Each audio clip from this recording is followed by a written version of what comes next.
হাসপাতাল নাকি খড়ির আড়ত? খাসপুর গ্রামীণ হাসপাতালের চত্বরে বছরের পর বছর অবৈধ দখল, প্রশ্নে প্রশাসনের নীরবতা। সরকারি হাসপাতাল নাকি খড়ির দোকান? বালুরঘাট দাসপুর গ্রামীণ হাসপাতালের চিত্র দেখে রীতিমতন চমকে উঠছে সাধারণ মানুষ। হাসপাতালের মূল চত্বরে কাঁটা ঝুলিয়ে দীর্ঘদিন ধরে রমরমিয়ে চলছে খড়ি এবং কাঠের ব্যবসা।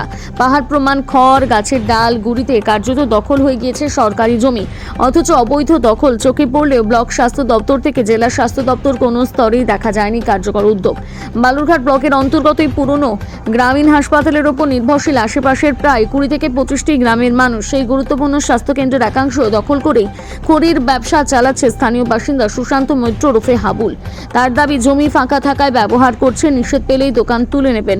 ব্লক স্বাস্থ্য আধিকারিক অপর্ণা সরকার জানান, সরকারি জমিতে এমন কাজ আইনসঙ্গত নয়। বাউন্ডারি ওয়াল না থাকতেই সমস্যা বেড়েছে বলে মন্তব্য করেছেন তিনি।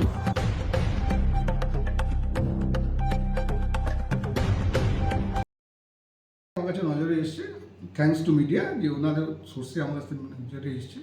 আপনারা যদি ভৌগোলিক অবস্থানটা একটু দেখেন, যে আমাদের খাসপুর হাসপাতালের মাঝখান থেকে রাস্তা গেছে, রাস্তার উত্তর দিকে যেটা আছে সেটা আমাদের পুরো হসপিটাল বিল্ডিং, যেটা অ্যাক্টিভ, যেটা পার্টটা ইউজ করা হয়। আর দক্ষিণ দিকে যে জায়গাটা আছে সেখানে একটা নিউলি একটা বিল্ডিং কনস্ট্রাকশন হচ্ছে, যাতে ব্লক প্রাইমারি হেলথ ইউনিট। তার এক পেছনে একটা জায়গায় একটা লোক কিছু খড়ি রেখে তারা ওখান থেকে কিছু ব্যবসা করছে। আমি নিজে আজকে পার্সোনালি ওখানে আজকে গেছিলাম, গিয়ে আমি দেখেছি। ওনাকে আমি ক্লিয়ার কাট একটা ইনস্ট্রাকশন দিয়েছি, ইমিডিয়েটলি এটা বন্ধ করতে হবে। পাশাপাশি গতকাল আমি এসডিও সাহেবকে একটা অফিসিয়াল চিঠিও করে দিয়েছি যে ইমিডিয়েটলি ওই জায়গাটাকে ভ্যাকেট করার জন্য, তার থেকে একটা অ্যাকশন নেওয়ার জন্য। I hope the issue will be resolve within 2 or 3 days। সরকারি জায়গায় এইভাবে কেউ ব্যবসা করতে পারে দখল করে? দখল তো করেছে বলে আমার মনে হয় না, দেখে কাজ করছে। আমি সাপোর্ট করছি না ব্যাপারটাকে।